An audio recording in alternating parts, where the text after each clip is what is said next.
नमस्कार।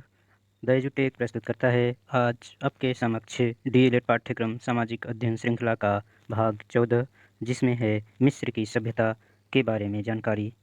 तो आप इस चैनल पर अगर नए हैं तो इसे सब्सक्राइब, शेयर और लाइक कीजिए द एजुटेक चैनल को। तो आगे बढ़ते हैं हम द एजुटेक के साथ। मिस्र की सभ्यता जिसके अंतर्गत हम जानेंगे आज सबसे पहले मिस्र का ऐतिहासिक परिचय।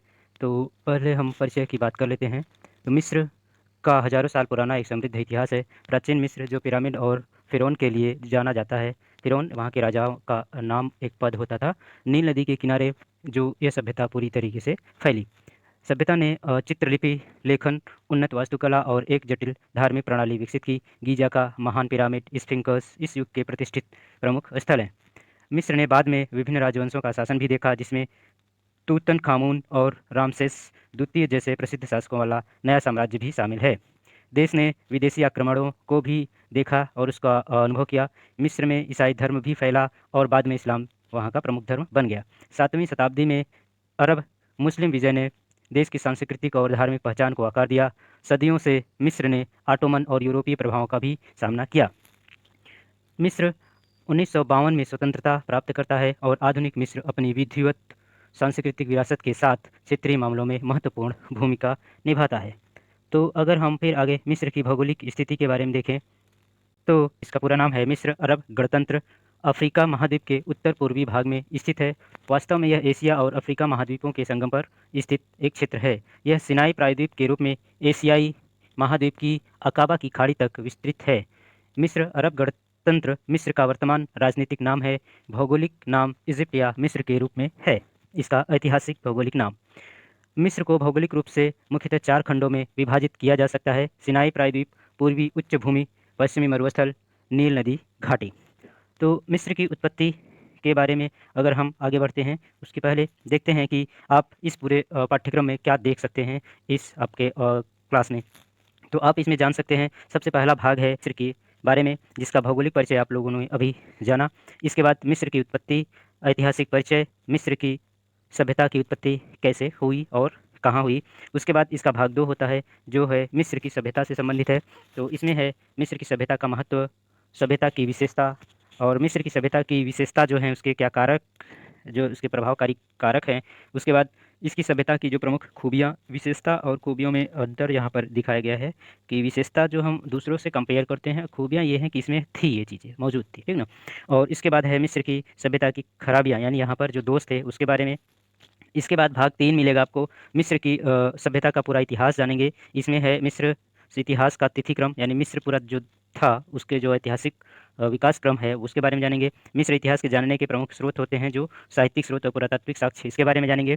फिर है पुरातात्विक साक्ष्य के साथ उसके पुरातात्विक स्थल के बारे में भी जानेंगे। फिर भाग 4 आपको सामने आएगा जिसमें है मिस्र सभ्यता में जो प्रमुख व्यवस्थाएं थी उसके बारे में, जिसमें से प्रमुख है राजनीतिक व्यवस्था, सामाजिक व्यवस्था, धार्मिक व्यवस्था, सांस्कृतिक व्यवस्था, आर्थिक व्यवस्था और अंत में हम मिस्र की सभ्यता के पतन के बारे में जानेंगे। तो आइए आगे बढ़ते हैं। फिर मिस्र का एक परिचय, मिस्र की उत्पत्ति, भौगोलिक ऐतिहासिक परिचय, मिस्र की सभ्यता।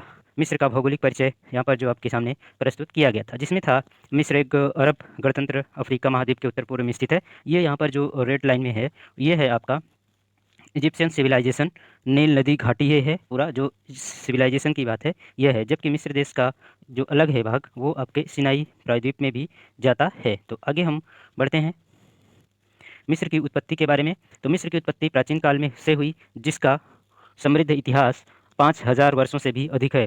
प्राचीन मिस्र की सभ्यता लगभग 3100 ईसा पूर्व नील नदी के किनारे उभरी थी, जब राजा मैनेस द्वारा ऊपरी और निचली क्षेत्रों को एकीकृत किया गया था। अर्थात जो मिस्र की सभ्यता की बात अगर हम बात करते हैं तो यहाँ पर पहले 2 साम्राज्य कह सकते हैं, 2 क्षेत्र थे। मिस्र नदी घाटी का ऊपरी भाग और निचला भाग, जहाँ से उत्पन्न हुई थी और जहाँ से यह समुद्र में मिल रही थी। तो इस तरीके से निचले और ऊपरी भाग थे। तो इनको जब जोड़ा गया, किसने जोड़ा? राजा मैनेस द्वारा जोड़ा गया। तब से यहाँ पर सभ्यता की शुरुआत मानी जाती है और इसमें प्रथम राजवंशों की शुरुआत हुई और एक एकीकृत राज्य की स्थापना हुई।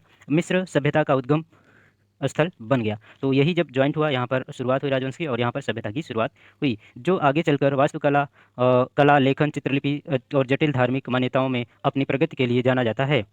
प्राचीन मिस्र की सभ्यता में जो है सदियाँ यह पूरी बहुत लंबी समय तक कायम रही और इसमें पूरी दुनिया को प्रभावित किया, अमिट छाप छोड़ता है। तो ये है मिस्र की सभ्यता, जो नदी इसको चारों तरफ से दिखाया गया है। तो आगे हम बढ़ते हैं कि इसका ऐतिहासिक परिचय की अगर हम बात करते हैं, तो मिस्र की सभ्यता की जो उत्पत्ति हुई, हम इसके बारे में देखें, तो मिस्र सभ्यता का इतिहास बहुत पुराना समृद्ध इतिहास है, जो क्या है, बहुत आगे चल के मिस्र जो पिरामिड और फ़िरौन के लिए जाना जाता है। तो यह इतिहास इतना पुराना है, जिसके बारे में हम थोड़ा-सा अगर अनुमान करें, तो मिस्र की सभ्यता की जो जड़ें हैं, वह नील नदी घाटी में हैं, जहाँ 5,500 ईसा पूर्व के आस-पास बसे हुए कुछ समुदाय क्या थे, इकट्ठा थे यहाँ पर, उभरने लगे, धीरे-धीरे उनका विकास हुआ। फिर नील नदी ने कृषि में एक विश्वसनीय जल स्रोत और उपजाऊ मिट्टी प्रदान की, जिससे समय के साथ-साथ ये समुदाय लगभग 3100 ईसा पूर्व तक राजा नॉर्मन या मेनेस के अधीन ऊपरी और निचले मिस्र के साथ एकीकरण करके इनका सभ्यता में परिवर्तित हुए। तो इसका सभ्यता का जो उन्नत प्रभाव था मध्य और यह पुराने मध्य नए साम्राज्यों के अधीन फ़िरौन और प्राचीन सभ्यताओं के लिए भी जाना जाता है। पिरामिडों का निर्माण क्या हुआ? फिर इसमें पिरामिडों का निर्माण भी बहुत हुआ। गीज़ा का पिरामिड हुआ ना, और उसमें स्फिंक्स का युग भी प्रतिष्ठित स्थल रहा। ये इसका ऐतिहासिक विकास क्रम है गणतंत्र का, ठीक ना?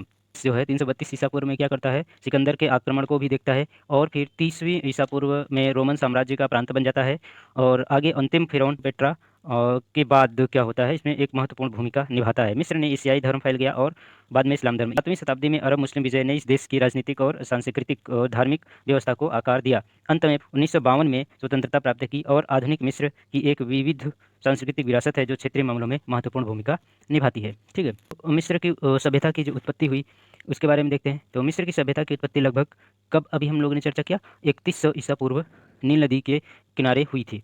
तो नील नदी ने क्या उत्पत्ति कैसे हुई, क्योंकि वहाँ पर जो प्राचीन लोग बसे थे, समुदाय बसे थे, उन्होंने देखा धीरे-धीरे उनका ज़रूरतों को पूरा करने के लिए जैसे-जैसे कृषि का विकास हुआ, तो नील नदी उनको उपजाऊ भूमि और सिंचाई की व्यवस्था, जल की, जहाँ पर जल की सुविधा थी वहीं पर सभ्यताओं का विकास हुआ। तो इस तरीके से नील नदी के ने कृषि के लिए उपजाऊ मिट्टी और एक सतत जल स्रोत प्रदान करा, जिससे एक जटिल समाज का विकास संभव हो सका। राजा नॉर्मन के अधीन ऊपरी और निचले जो समुदाय थे, उनका एकीकरण करके एक साम्राज्य बनाया गया, जिसे अक्सर प्राचीन मिस्र का प्रारंभिक बिंदु माना जाता है।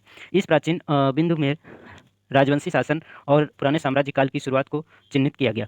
सहस्राब्दी यानी हजारों वर्षों से मिस्रवासियों ने वास्तुकला, कृषि, लेखन आदि में प्रगति किया, जिससे क्या हुआ कि धार्मिक और सांस्कृतिक परंपराओं के साथ एक जटिल समाज का विकास हुआ, जो कला, वास्तुकला, लेखन और शासन में उपलब्धियों के साथ समृद्ध सांस्कृतिक निर्माण रूप से मानव इतिहास में एक स्थायी विरासत मौजूद करता है। मिस्र की सभ्यता की जड़ें जो हम पीछे देखते हैं, इतनी गहरी थी, जो कि निचले और ऊपरी के साथ लगभग उसके पहले मौजूद थी, एक और इसके 3100 ईसा पूर्व से ये क्या हुआ, ये सभ्यता का रूप लेना शुरू कर दी, एक साम्राज्य के रूप में स्थापित हुई, जिसका श्रेय अक्सर राजा मेनेस या नार्मन को दिया जाता है।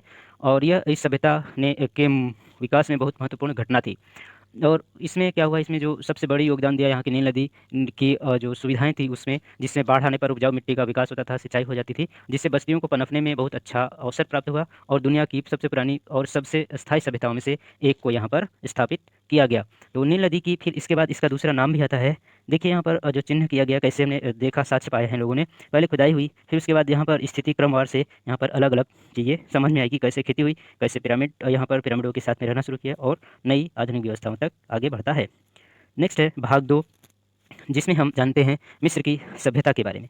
तो इसमें सबसे पहले हम देखेंगे कि मिस्र की सभ्यता जो है वह क्या है, विशेषता, महत्व है, खूबियाँ हैं और इसके प्रमुख दोष से संबंधित चीज़ें हैं। तो मिस्र की विशेषताओं को जानने से पहले हमें देखना होगा कि यहाँ पर 2 चीज़ें आती हैं कि नील नदी की सभ्यता है, ठीक है? उसके बाद इसे नील नदी की घाटी क्यों कहा जाता है, नील नदी घाटी सभ्यता क्यों कहा जाता है, और फिर हम जानेंगे आगे चीज़ों को, इसके महत्व आदि के बारे में। तो देखते हैं, आगे बढ़ते हैं। नील नदी घाटी सभ्यता इसे क्यों कहा जाता है? देखिए, नील नदी सभ्यता, जिसे अक्सर प्राचीन मिस्र की सभ्यता के रूप में ही जाना जाता है, उत्तर पूर्वी अफ्रीका में नील नदी किनारे एक व्यवस्था जन्म लेती है। यह लगभग 3100 ईसा पूर्व में स्थापित हुई और हज़ारों वर्षों तक अस्तित्व में रही, जब ऊपरी और निचले मिस्र को राजा नार्मन के अधीन एकीकृत किया गया। नील नदी ने इस व्यवस्था की समृद्धि में महत्वपूर्ण भूमिका निभाई, कृषि के लिए उपजाऊ मिट्टी प्रदान की, परिवहन की सुविधा प्रदान की, जल की सुविधा प्रदान की, जिससे एक विशाल वास्तुकला, मिस्र जैसे पिरामिड, जटिल संरचनाओं से युक्त एक सभ्यता का विकास हुआ, जिससे एक बहुत जटिल समाज का भी निर्माण होता है।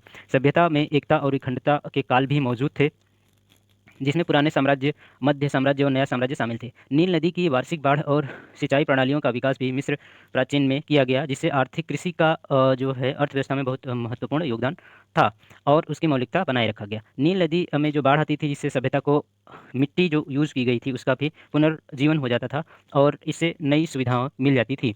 फिर इसमें सभ्यता को बनाए रखने, उपजाऊ भूमि प्रदान करने, व्यापार की सुविधा बनाए रखने में महत्वपूर्ण भूमिका नील नदी निभाती है। तो इसके इसी कारण से क्या होता है कि जो इस सभ्यता को जो नील नदी के किनारे विकसित हुई, इसे नील घाटी सभ्यता के नाम से भी जाना जाता है। तो आगे हम देखते हैं नील नदी घाटी का महत्व। तो सबसे पहले हम इसके महत्व तक चर्चा कर लेते हैं, फिर हम विशेषता पर आगे चलते हैं।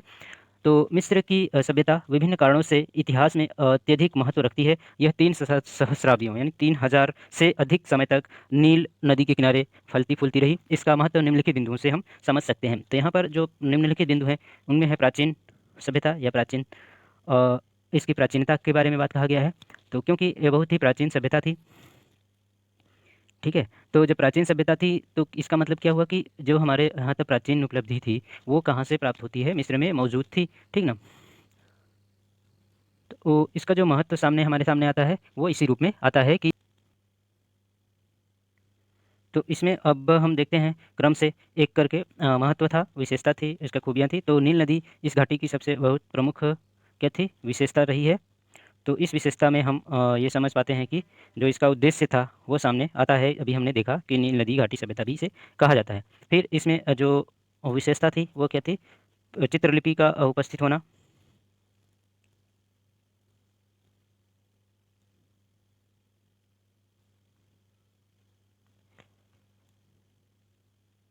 और ईश्वरी राजा भी यहाँ पर मौजूद थे, तो ये इसकी विशेषताएं थी।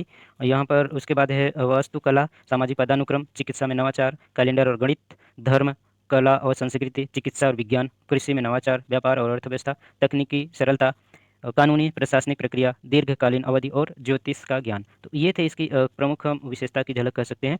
इसके बाद इस सभ्यता का महत्व भी था। तो महत्व में क्या था, प्राचीन यह तो थी, भूगोल का इस पर प्रभाव जो था उसके बारे में कह सकते हैं। इसका महत्व भौगोलिक था, नदी के किनारे स्थित होने के कारण से, और 2 महाद्वीपों के बीच में स्थित था और एक केंद्रीय भूमिका निभा सकता था दोनों महाद्वीपों के बीच में। फिर चित्रलिपि लेखन का इसमें भाषा लिखित भाषा का विकास हुआ, जिसमें चित्रलिपि का विकास है, जिसने ऐतिहासिक अभिलेखों और ज्ञान के संरक्षण में योगदान दिया था। बहुदेववादी तो बहुदेववाद यहाँ पर प्रचलित एक प्रथा थी। तो ये सारी सिस्टम था। फिर और केंद्रीकृत प्राधिकरण, सामाजिक पदानुक्रम, ममीकरण यहाँ पर होता है। विज्ञान और गणित का विकास हुआ। राजनीतिक स्थिरता, व्यापार और आर्थिक संपन्नता भी मौजूद रही। कला और संस्कृति का आविष्कार यानी यहाँ पर विकास हुआ। आविष्कार इसके प्रमुख विशेषताएं जो थी वो थी वास्तुकला, पतन और विदेशी प्रभाव किस कारण से इसका पतन हुआ। फिर विरासत थी, इसकी प्रमुख क्या क्या विरासत है, चिकित्सा ज्ञान, कृषि नवाचार और कूटनीति, ये इसके महत्व थे। और इसमें जो प्रमुख खूबियाँ थी वो थी वास्तुकला में चमत्कार, चित्रलिपि, गणित और विज्ञान, चिकित्सा ज्ञान, कृषि नवाचार, कलात्मक उपलब्धि। फिर था धर्म और उसका प्रभाव, तकनीकी उपचार, कानून और प्रशासनिक प्रणालियाँ भी थी, संस्कृति जो थी और उसकी परंपरा, जटिल सामाजिक संरचना, व्यापार और वाणिज्य, अंत्येष्टि संस्कार, कैलेंडर प्रणाली, लंबी अवधि तक यह व्यवस्था थी, दीर्घ ऐतिहासिक विरासत, व्यापार नेटवर्क और ज्योतिष ज्ञान। इसके बाद इसके अवगुण थे सामाजिक असमानता, गुलामी, धार्मिक हठधर्मिता। फिर आपकी है सीमित तकनीकी, नील नदी पर एक निर्भरता थी, अलगाववाद और महिलाओं के साथ अव्यवहार, जो अच्छा व्यवहार नहीं था। तो यहाँ तक भाग 2 में हम देखते हैं, ये इसकी प्रमुख विशेषताएं थी। नए एक वीडियो के साथ में, तब तक के लिए नमस्कार, धन्यवाद।